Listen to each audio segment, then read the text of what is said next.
살펴본 로마서 9장 1절에서 5절 이 부분에서 바울은 이스라엘이 하나님으로부터 받은 엄청난 축복과 특혜를 누리는 민족이라고 했습니다. 이스라엘은 하나님의 장자로 입양되었고요. 하나님의 영광을 여러 번 체험했고요. 하나님이 세우신 언약과 율법을 받았고 하나님을 섬기는 제사 제도를 받았고 약속들과 위대한 선조들을 두고 있고 민족의 족보에 하나님의 아들 메시아가 들어가는 축복을 받았습니다. 세상 어느 민족이 이런 특권, 이런 축복을 받은 민족이 있어요. 그런데 바로 이런 이스라엘 민족이 하나님이 보내신 메시아를 거부하고 있는 거예요. 바울은 자기의 동족이 이런 특권을 누리면서도 오히려 메시아를 거부한다는 사실에 너무 마음이 아파했고 차라리 자기가 저주를 받는 한이 있어도 내 동족 이스라엘이 구원을 받았으면 좋겠다는 마음까지 가질 만큼 동족의 문제, 그 구원 문제를 놓고 심각하게 고민을 했습니다. 많은 이스라엘 사람들이 계속해서 예수님을 거부하고 배척하는 현실을 놓고 도대체 어떻게 된 것인지 바울은 이 문제에 대한 성경적인 답을 찾기 위해 씨름을 했습니다. 그 결과 그는 이런 결론에 도달을 합니다. 그 결론이 6절이에요. 우리 6절 말씀 같이 읽겠습니다. 그러나 하나님의 말씀이 폐하여진 것 같지 않도다. 이스라엘에게서 난 그들이 다 이스라엘이 아니요. 하나님이 아브라함에게 하신 약속 뭡니까? 천하 만민이 너와 내 씨를 인하여 복을 얻으리라 라고 하는 이 약속의 말씀이 폐지된 것은 아니라는 거예요. 천지는 없어져도 하나님의 말씀은 1.1획도 없어지지 않습니다. 자, 그렇다면 이스라엘의 구원에 대한 하나님의 말씀이 폐지되지 않고 그대로 있다고 하면 많은 이스라엘 백성들이 예수님을 거절하는 것은 어떻게 설명할 수가 있을까요? 이스라엘의 혈통을 가졌다고 해서 다 이스라엘은 아니다. 즉 이스라엘의 혈통을 가진 육신적 이스라엘 사람들이 참된 의미의 하나님의 백성이 아니라는 거예요. 그래서 하나님의 아들 예수 그리스도를 믿지 않는다는 것이죠. 바울은 이미 로마서 2장 28절 29절 우리가 이미 살펴본 구절에서 표면적 유대인이 유대인이 아니요 이면적 유대인이 유대인이라는 진리를 깨닫고 말한 바가 있습니다. 그런데 바로 이 진리를 이스라엘의 구원 문제에다가 적용하고 있는 거예요. 왜 이스라엘 사람들이 하나님의 아들 메시아를 거절하는 것인지 큰 근심과 그치지 않는 아픔을 안고 고심하던 바울이 무릎을 탁 치면서 그렇지 표면적 유대인이 유대인이 아니지 이스라엘에서 났다고 해서 다 이스라엘은 아니지 이렇게 깨달은 것입니다. 참 이스라엘은 육신적인 혈통을 타고난 유대인이 아니라 만민 중에 하나님의 참된 백성입니다. 예수님께서는 나다나엘이 자신에게 오는 것을 보시고 그를 가리켜서 보라 이는 참 이스라엘 사람이라 그러셨습니다. 이것은 참 이스라엘 사람이라 그 말은 뭐예요? 참 이스라엘 사람 아닌 사람도 있다는 얘기를 하시는 것이죠. 또 예수님은 요한복음 3장에 나오는 니고데모와의 대화 속에서도 하나님의 자녀들은 육신으로 난 사람들이 아니라 위로부터 성령으로부터 난 사람들이다 라고 하셨어요. 바울은 갈라디아 교회 이방인 신자들이 아브라함의 약속의 자녀들이다 라는 것을 이렇게 말을 했습니다. 갈라디아서 4장 28절에 형제들아 너희는 이삭과 같이 약속의 자녀라. 지금 갈라디아에 있는 이방인 신자들인데 이삭과 같이 약속의 자녀다라고 얘기합니다. 또 바울은 갈라디아 교회 신자들을 하나님의 이스라엘이라 라고까지 표현을 하고 있어요. 이방인인데 이스라엘이라고 부릅니다. 유대인들 사이에서는 육적인 이스라엘, 혈통적인 이스라엘이 참 이스라엘이라 라고 생각하는 게 자연스러운 거였어요. 하나님이 아브라함을 우리의 조상으로 주셨어요. 아브라함이 우리의 조상이니 우리는 자동적으로 하나님의 백성이다. 이게 당시 유대인들의 생각이었어요. 그러나 바울이 성경에 나오는 이스라엘의 선조들의 역사를 깊이 성찰한 끝에 얻은 답은 그렇지 않다. 착각하지 마라. 라는 것이었습니다. 바울은 이스라엘에게서 난 자들이 다 이스라엘은 아니다. 라는 근거로 유대인들의 시조인 아브라함의 집안 이야기를 오늘 본문에서 거론하고 있습니다. 아브라함은 첫 아들을 어떻게 얻었죠? 첩을 통해서, 하갈이라고 하는 첩을 통해서 첫 아들 이스마엘을 얻었습니다. 그리고 나중에 아주 나이가 더 많이 늙어서 본처 사라의 몸에서 아들 이삭을 얻었어요. 자, 이스마엘과 이삭 둘 다 아브라함의 혈통을 타고 태어난 아브라함의 아들들이 틀림이 없습니다. 그런데 하나님은 이스라엘은 버리고 이삭만 택하셨어요. 이걸 보면 아브라함에게서 났다고 해서 다 약속의 자녀가 아니라는 것을 알 수가 있습니다. 아브라함이 이스마엘과 이삭 말고도 육신적인 자녀가 또 있는데요. 그두라 후처로 나중에 얻었던 그두라라는 여성에게서 6명의 아들을 낳습니다. 시므란, 욕산, 무단, 미디안, 이스박, 수아. 그러니까 몇 명이에요? 아들이? 8명이에요. 그래서 예전에 주일학교 아이들이 그런 노래 부르고 그랬어요. 믿음의 조상 아브라함은 8명의 아들이 있었는데 이게 그게 고증이 맞는 거예요. 이게 성경적입니다. 오늘날 아브라함의 아들들 중에 이삭 외에 다른 자녀들에게서 난 사람들, 이 아랍 사람들이 지금 중동을 차지하고 있는 이 아랍 사람들이 그 사람들인데 인구가 수억 명이 됩니다. 이삭과 야곱의 후손들, 이 약속의 자손이라고 하는 이 사람들은 전 세계를 지금 흩어진 이 디아스포라 유대인들을 다 합쳐도 1,500만 명 정도를 보고 있습니다. 엄청난 차이가 있는 것이죠. 그 수억 명 중에 약속의 자손 기껏 따져봐야 1,500만 명 정도로 따져볼 수 있다라고 하는 것이죠. 바울은 아브라함의 씨가 다 그 자녀가 아니라 약속의 자녀만 하나님의 자녀다라고 합니다. 하나님은 약속을 통해서 아브라함에게 아들이 있으리라고 약속하셨고 아브라함의 씨는 다른 사람 아니고 이삭이다라고 구체적으로 밝히셨어요. 그 약속된 자녀만 하나님의 자녀라는 거예요. 여기서 우리는 출생에 의해서 하나님의 자녀가 되는 게 아니고 약속에 의해서 하나님의 자녀가 된다라는 진리를 알게 됩니다. 이스라엘은 혈통과 출생에 의한 것이 아니라 은혜와 믿음에 의한 것이라는 게 이미 시조 아브라함 때부터 밝혀진 것이죠. 여러분 한번 생각해 보세요. 이스라엘의 시조 아브라함의 자식들조차 이렇게 하나님의 자녀, 하나님의 자녀가 아닌 자들로 구분이 되는데 하물며 아브라함으로부터 2000년이 지난 바울 당시의 유대인의 경우는 말해서 뭐하겠어요. 바울은 또 하나의 예를 들고 있는데요. 이번에는 약속의 자녀인 이삭의 후손. 분명히 이삭은 약속의 자녀라고 했는데 그 후손이 또 반으로 갈라지게 됩니다. 이삭의 아들들인 에서와 야곱은 쌍둥이였었죠. 그런데 하나님은 그 쌍둥이 중에서 야곱만 사랑하셨어요. 오늘 본문 13절 말씀 보면 기록된 바 내가 야곱은 사랑하고 에서는 미워하였다 하심과 같으니라.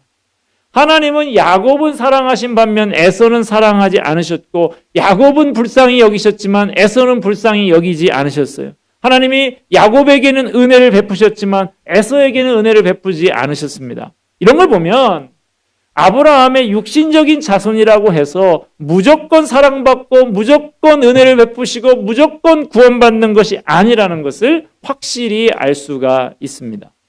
이스라엘의 역사를 봐도요. 바울이 깨달은 진리가 옳다는 것을 알 수 있습니다. 이스라엘 사람 중에서 버림받은 사람이 구원받은 사람보다 훨씬 많다는 걸 알 수 있어요.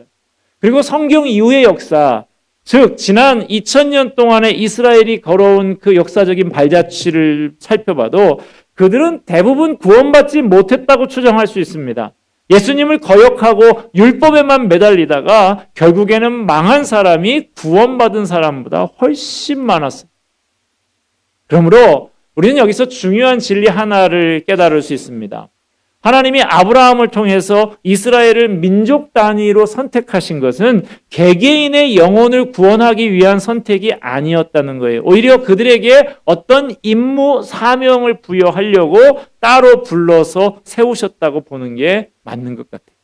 그러면 이스라엘 민족에게 맡기신 임무, 사명은 뭐였죠? 그들의 혈통을 통해서 예수님이 세상에 오시도록 하는 거예요. 예수 그리스도가 구원자로 오시는 그 중대한 사명을 감당하기 위해서 이스라엘이 민족 단위로 택함을 받은 거예요. 그러나 이렇게 택함을 받았다고 해서 이스라엘 혈통을 가진 모든 사람이 구원을 보장받는 것은 아니었어요. 사울왕의 경우를 봐도 알 수 있습니다. 사울왕은 이스라엘의 왕으로 선택을 받은 사람이었어요. 그러나 그의 영혼은 버림을 받았습니다. 사명을 위해서는 선택을 받았지만 그 자신 구원받지 못했어요. 자, 그러면 누구는 택함을 받고 누구는 받지 못하는 이유는 무엇입니까? 11절 말씀, 우리 본문 11절 말씀 같이 한번 읽도록 하겠습니다. 시작. 그 자식들이 아직 나지도 아니하고 무슨 선이나 악을 행하지 아니한 때에 택하심을 따라 되는 하나님의 뜻이 행위로 말미암지 않고, 자, 하나님의 선택하시는 근거가 사람에게 달려있지 않다는 것을 분명히 하고 있습니다. 아직 나지도 않은 아들에게서 무슨 근거를 찾을 수 있냐는 거예요. 오직 택하심을 따라 되는 하나님의 뜻이 유일한 근거라는 것입니다. 이것을 에베소서 1장 5절에서는 하나님의 기쁘신 뜻대로라고 말을 합니다. 많은 사람들이 이런 이야기 들으면 잘 이해를 못합니다. 아니 그저 하나님의 기쁘신 뜻대로라니 결국엔 하나님 마음대로라는 얘기 아닌가? 그러면 너무 불공평하지 않은가? 누구에게는 하나님 마음대로 은혜를 베풀어주고 누구는 베풀어주지 않고 이거 불공평한 거 아닌가? 의문을 제기합니다. 이러한 하나님의 선택 과연 의로운 것입니까? 이에 대한 바울의 대답은 간단합니다. 14절 말씀 볼까요? 시작. 그런즉 우리가 무슨 말을 하리요? 하나님께 불의가 있느냐? 그럴 수 없느니라. 하나님의 기쁘신 뜻대로 일부는 선택하고 일부는 내버려 두셨지만 그렇다고 해서 하나님이 불의하시다고 할 수는 없다는 거예요. 성경은 말합니다. 모든 사람은 본질상 진노의 자식이어서 다 망하게 되어 있다고. 모든 사람이 죽음의 권세 아래 있다고. 로마서 초반부에서 우리가 이미 살펴본 대로 모든 사람이 죄를 범했다 그랬어요. 그 죄의 싹은 사망이라고 했습니다.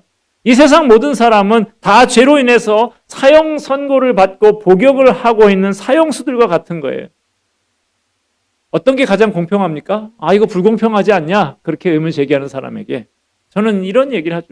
가장 공평하고 의롭게 처리하는 건 그럼 뭐냐? 모두 다 똑같이 영원한 죽음으로 벌하는 거 아니냐?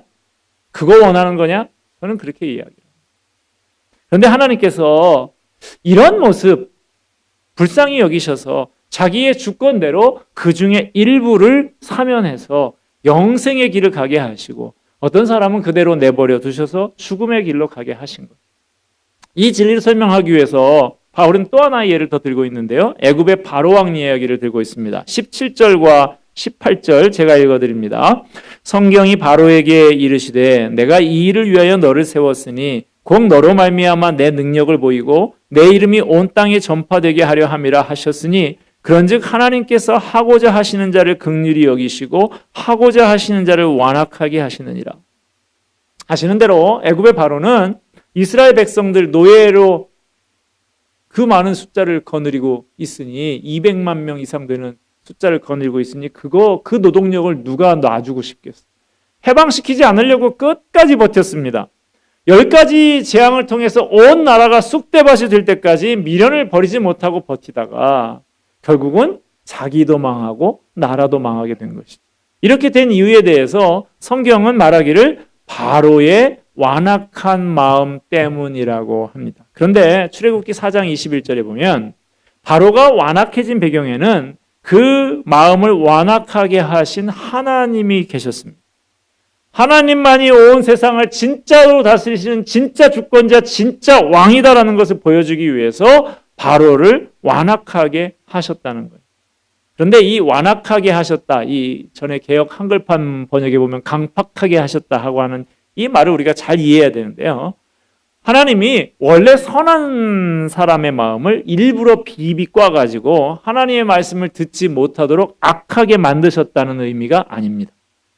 전에도 말씀드린 적이 있습니다만은 완악하게 했다는 말은 원래 그런 녀석을 그냥 내버려 뒀다는 뜻이에요. 이번에 저희 사택이 지난 목요일 날 이사를 했는데, 이사를 하는데 좀 손볼 수 있는 시간이 짧고 그래서 비용도 좀 절감할 겸 해가지고 도배를 하지 않고 페인트로 하얗게 누렇게 뜬 벽지 위에다가 이제 하얗게 페인트를 칠해서 가리는 것이죠. 그렇게 했는데 아직 조금 좀 손볼 때가 좀 있어서 페인트를 이제 좀 남겨놨어요. 자, 뚜껑을 딴 페인트를 그냥 남겨놓으면 어떻게 될까요? 네, 잘 아시네요. 네. 그러면 저는 어떻게 했을까요? 휘발유 타는 게 아니고요. 예. 비닐로 꽁꽁 싸서 밀봉을 해놓으면 열면 그대로 있습니다. 그대로 쓸 수 있는 것이죠. 비닐을 통째로 싸서 꼭 이렇게 안에 붓까지 넣어가지고 그렇게 묶어놨어요. 그렇게 싸매지 않고 그냥 내버려 두면 얼마 가지 못해서 자연히 딱딱하게 굳어지게 됩니다. 굳어진 페인트 보셨는지 모르겠는데 얼마나 단단한지 몰라요. 돌덩어리 같아요. 이와 마찬가지입니다. 사람의 마음이 본래 악합니다. 돌덩어리 같아요. 그러므로 원래의 악한 마음 그대로 내버려 두면 자연히 굳어져서 완악하게 되는 거예요. 하나님이 억지로 완악하게 만드시는 것이 아니라 그냥 내버려 두면 자연히 완악해지는 것입니다. 하나님이 바로에게 특별한 은혜를 베푸시지 않고 원래의 마음대로, 완악한 마음대로 내버려 두셨기 때문에 바로의 마음이 더욱 완악해져서 화를 자초하고 말았던 것입니다. 자, 이렇게 말하면 예상되는 반응이 있어요. 이 바울도 이런 반응이 나올 것이다 예상을 하고 이렇게 합니다. 19절에 나옵니다. 혹 내가 내게 말하기를 그러면 하나님이 어찌하여 허물하시느냐? 누가 그 뜻을 대적하느냐 하리니. 자, 이 말이 무슨 말이냐? 하나님이 불쌍히 여기셔서, 일부를 불쌍히 여기셔서 사랑하시고 선택하시면 그 사람은 구원을 받았을 텐데 그대로 내버려둔 사람, 그래서 망하게 됐다고 하면 하나님이 왜 이 사람을 벌하시는가?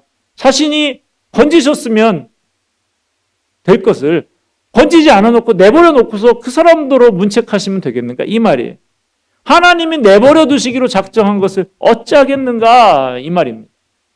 이에 대해서 바울은 그렇게 항의할 자격이 인간에게는 없다고 합니다. 20절과 21절 같이 한번 읽도록 하겠습니다. 시작. 이 사람아, 내가 누구이기에 감히 하나님께 반문하느냐? 지음을 받은 물건이 지은 자에게 어찌 나를 이같이 만들었느냐 말하겠느냐? 토기장이가 진흙 한 덩이로 하나는 귀 있을 그릇을, 하나는 천 있을 그릇을 만들 권한이 없느냐? 자, 여기서 유명한 토기장이의 비유가 등장을 합니다. 진흙 한 덩어리를 가지고 그것을 빚어서 그릇을 만드는 토기장이를 생각해 보라는 거예요. 토기장이가 진흙을 빚어서 뭘 만들까 해가지고 밥상 위에 올라가는 식기를 만들 수도 있고요. 이번엔 뭘 만들까 하다가 요강단지, 화장실 변기를 만들 수도 있다는 것입니다. 그런데 변기가 된 진흙이 아니 토기장이님, 누구는 밥상에 올라가는 그릇이고 누구는 엉덩이 들이대는 변기입니까? 나를 왜 이렇게 푸대접합니까? 이렇게 말할 수 있습니까? 가당치 않은 이야기죠. 그럴 수 없는 것이죠. 밥그릇을 만들든 변기를 만들든 그건 토기장이의 권한이에요. 감히 진흙 주제에, 감히 질그릇 주제에 따질 수가 없는 것이죠. 피조물은 창조주의 주권에 대해서 감히 이러쿵저러쿵 논할 자격이 없어요. 오직 그분의 처분에 따를 뿐입니다. 창조주는 자기가 만든 것에 대해서 절대적인 주권을 행사합니다. 그냥 내버려 둘 수도 있고 일부를 불쌍히 여겨서 은혜를 베풀 수도 있어요. 22절부터 24절 말씀을 제가 읽어드립니다. 만일 하나님이 그의 진노를 보이시고 그의 능력을 알게 하고자 하사 멸하기로 준비된 진노의 그릇을 오래 참으심으로 관용하시고 또한 영광받기로 예비하신 바 긍휼의 그릇에 대하여 그 영광의 풍성함을 알게 하고자 하셨을지라도 무슨 말을 하리요? 이 그릇은 우리니 곧 유대인 중에서뿐 아니라 이방인 중에서도 부르신 자니라. 하나님이 내버려 두기로 작정한 사람은 진노의 그릇이 되고 하나님이 불쌍히 여겨서 택하신 사람은 긍휼의 그릇이 되는 거예요. 이것은 전적으로 하나님의 절대 주권에 속하는 일입니다. 죄악을 범하고 죽음의 길을 가는 사람은 이미 자기 죄로 사형 선고를 받은 상태니까 억울하다고 불평할 이유가 없는 거예요. 다만 아무런 자격이 없는 사람을 불쌍히 여겨서 구원을 베풀어 주신 하나님의 놀라운 은혜를 생각하면 원래 선민 이스라엘을 부러운 눈초리로 바라봐야 했던 이방인인 우리로서는 만입이 있어도 그 입을 다 가지고 찬송을 불러야 마땅합니다. 만입이 내게 있으면 그 입 다 가지고 내 구주 주시는 총을 늘 찬송하겠네. 아멘. 오늘 좀 딱딱한 교리적인 부분이라 찬송 좀 몇 번 부르려고 제가 작심을 하고 나왔어요. 그래봤자 저는 3번밖에 안 부릅니다. 예전에 충영교회 김창희 목사님은 한 예배에 한 설교에 10번, 12번씩 그렇게 찬송을 하시긴 했는데 제가 그분만큼은 못하겠습니다만은 하나님이 값없이 주신 그 은혜를 베푸셔서 영생의 길을 가게 된 사람, 내가 누구라고 왜 나를 이렇게 사랑해 주시는 것이지 의아하고 황송해서 감격하고 감사할 따름인 거예요. 왜 날 사랑하나 왜 날 사랑하나 왜 주님 갈보리 가야 했나 왜 날 사랑하나. 우리는 교만해야 될 이유가 전혀 없습니다. 우리가 잘나서가 아니라 하나님의 전적인 주권으로 전적인 은혜로 우리를 택하시고 사랑하셨기 때문입니다. 저와 여러분은 지금 이 자리에 나와 앉아있을 자격이 없는 사람들입니다. 그런데 하나님의 전적인 은혜로 하나님의 자녀로 삼아주시고 이 자리에 나와서 예배할 수 있도록 해주셨습니다. 특히 저는 하나님의 놀라운 은혜를 입은 사람입니다. 친가 외가를 다 합쳐도 예수 믿는 사람 하나도 없던 집안에서 태어난 저를 구원해서 하나님의 자녀로 삼아주신 것만도 감지덕지 감사한데 저같이 부족한 사람을 주님의 말씀을 전하는 목사로까지 삼아주셨습니다. 게다가 주님의 몸된 귀한 성도교회의 담임까지 맡겨주셨으니 감당할 수 없는 놀라운 은혜입니다. 전적인 하나님의 은혜입니다. 하나님의 은혜로 있을 데 없는 자 왜 구속하여 주는지 난 알 수 없도다. 할렐루야. 하나님께서 우리에게 이러한 은혜를 베푸신 이유가 뭡니까? 우리로 하여금 놀라운 하나님의 은혜에 감격하며 주님을 찬양하며 살게 하기 위해서 더욱 겸손히 순종하며 주님의 영광을 위해 살게 하기 위해서 이 은혜를 베풀어 주신 줄로 믿습니다. 그러므로 구원의 감격을 가지고 겸손한 마음으로 놀라운 주님의 은혜를 날마다 찬송하며 살아가는 저와 여러분이 되기를 주님의 이름으로 축원드립니다. 기도하겠습니다. 하나님 아버지, 그 은혜